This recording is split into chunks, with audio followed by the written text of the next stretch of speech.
everyone. Welcome back. You're still with us here on the C Morning Show. Time for sports talk. Now, Euro 2024, the finals have been set. It will be Spain taking on England in the final match of Euro 2024 tomorrow. So what's the game going to be like for both sides, and which team actually deserves to be this year's champion?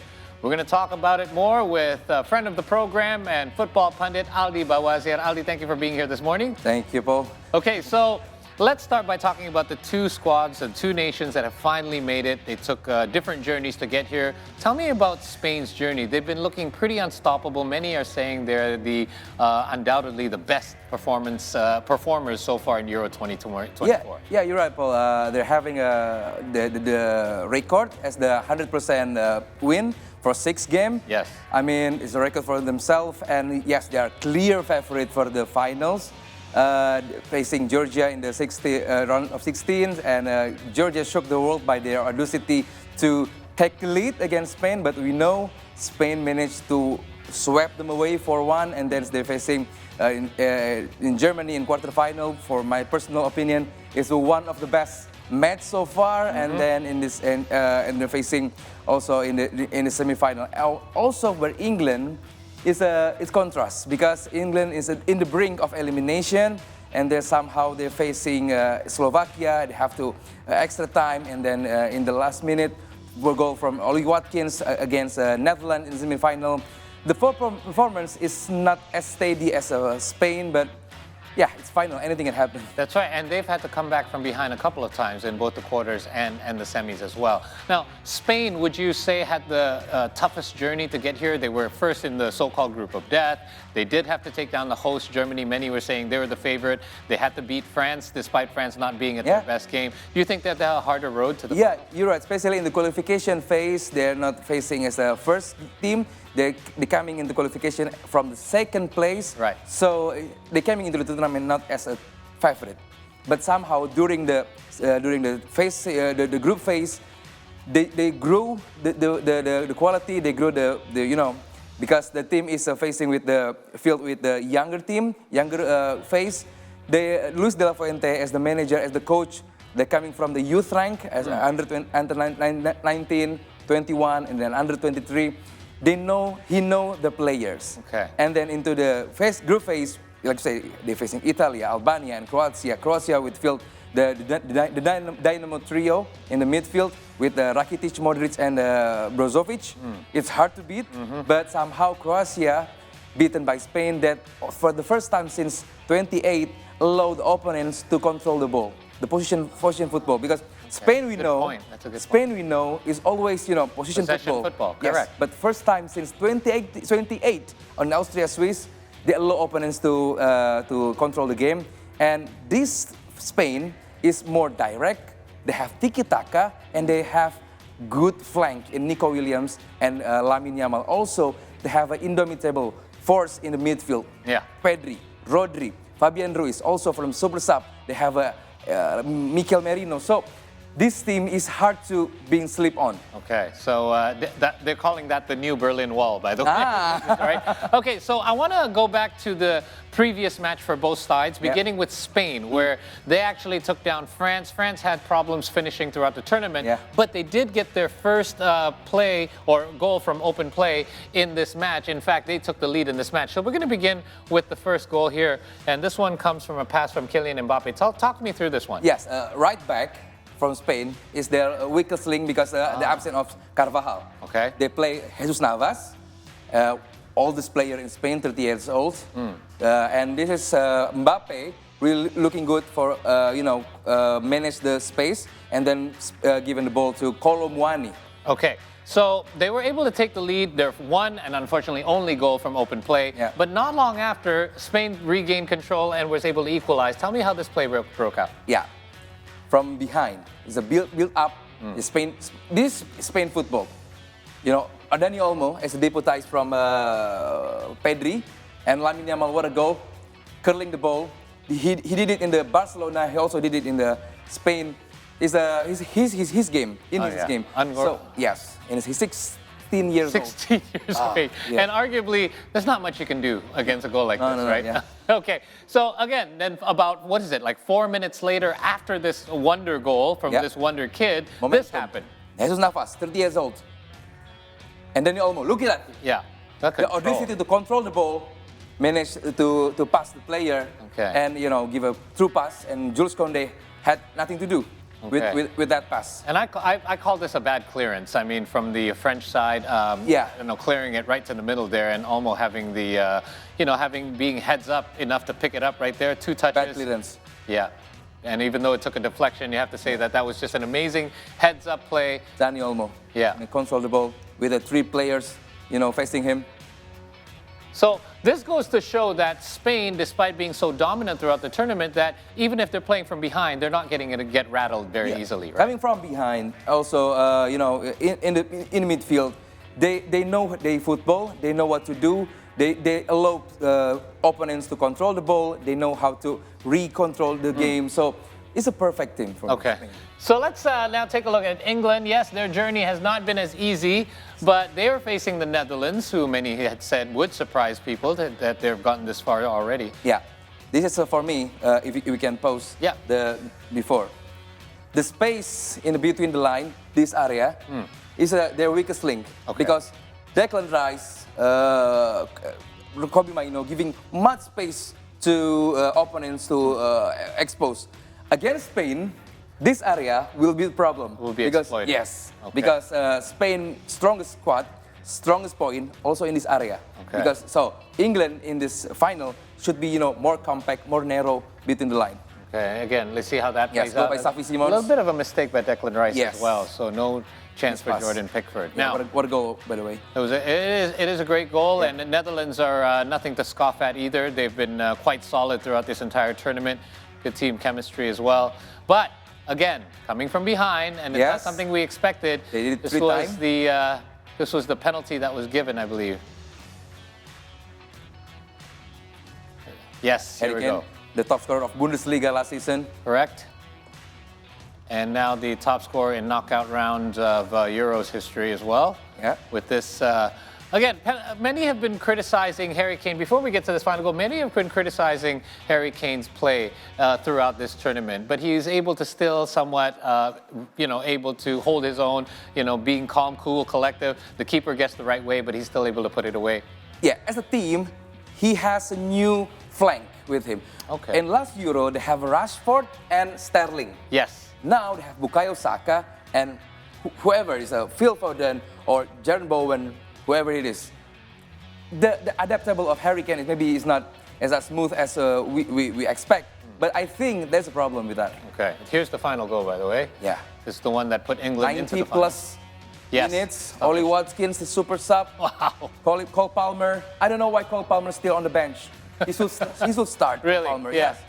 And this goal happened after Phil Foden sub off. Okay. I mean, Phil Foden and Jude Bellingham, for me, cannot play together. Because they're both number 10. Yeah.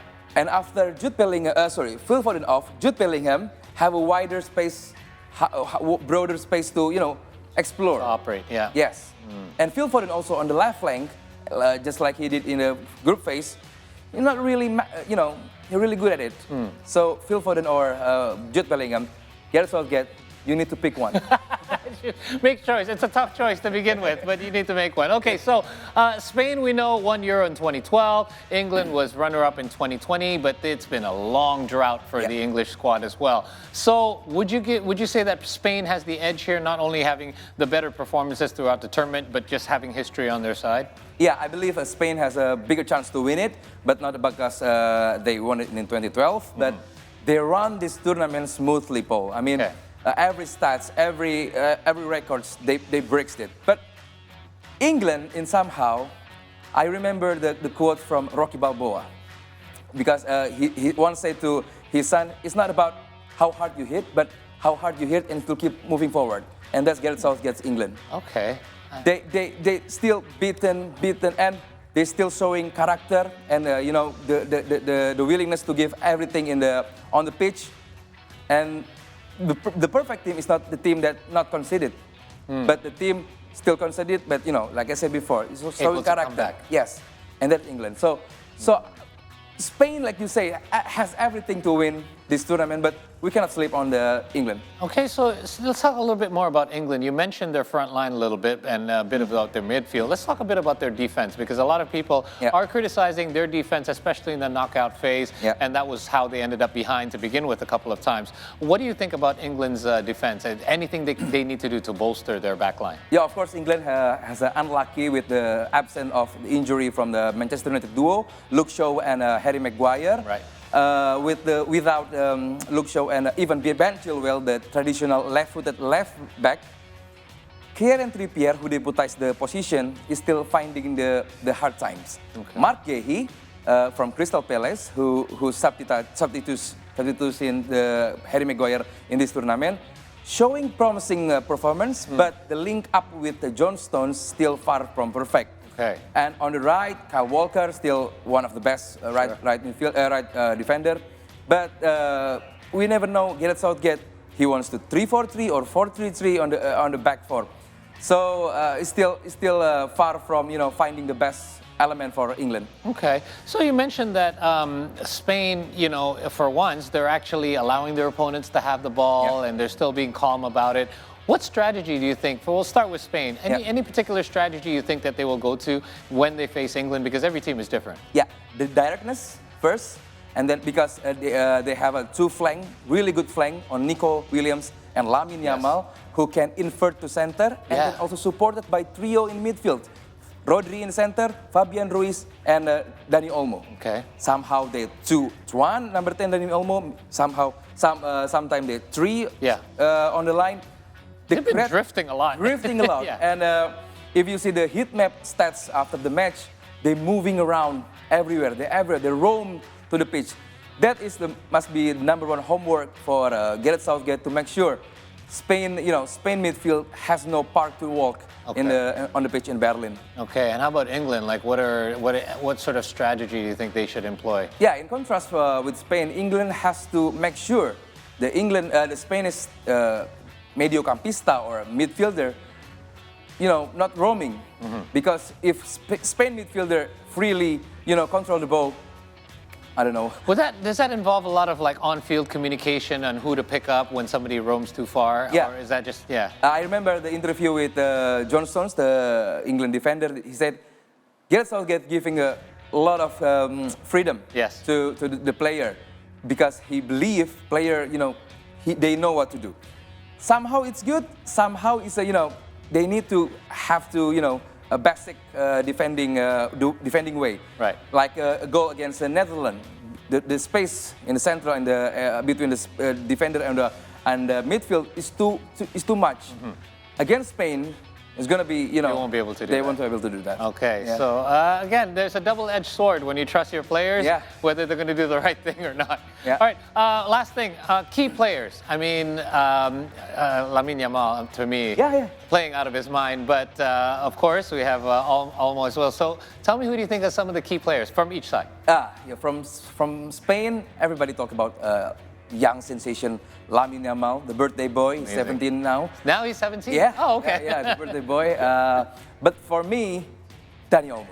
Okay. Dani Olmo, blazing in disguise from the injured Pedri, coming from bench now as number 10. He's a player who took different route to stardom, because he's a great Spanish player, but never tastes Spanish league. He played in a Dinamo Zagreb from 16 years old to the league that the language is very different, and then he came to Leipzig in Bundesliga, and German national team Julian Nagelsmann, who managed him in the Leipzig, who first giving the versatility first time for Dani Olmo. That's why he's very good as number 10, flank or striker. Yeah. For me, Dani Olmo is going to be a key player for Spain, because now he's topping the list of goal scorer. Yes. 3 goals and 2 assists. Up for the Golden Boot, possibly. Yes, but for England, we never know what approach from Gareth Southgate.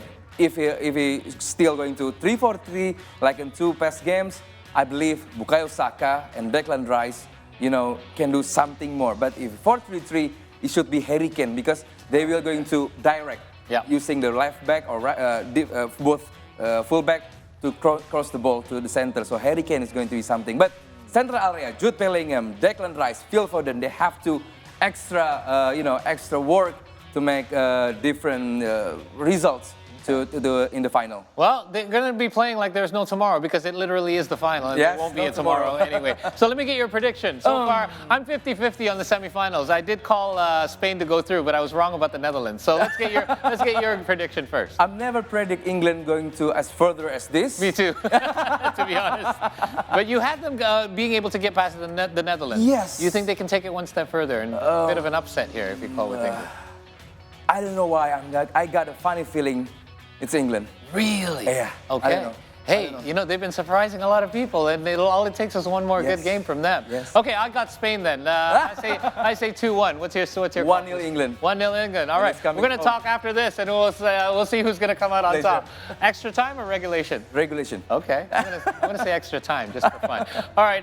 Thank you, Aldi, for coming by. Always great to get your insights. And of course, if you're keeping up with Euro 2024, we'll bring you all the highlights and results after the finals match, which should be an exciting one. We're going to take one final break here on the program, but don't go anywhere. We have more entertainment news for you before we wrap things up on today's program. Stay tuned.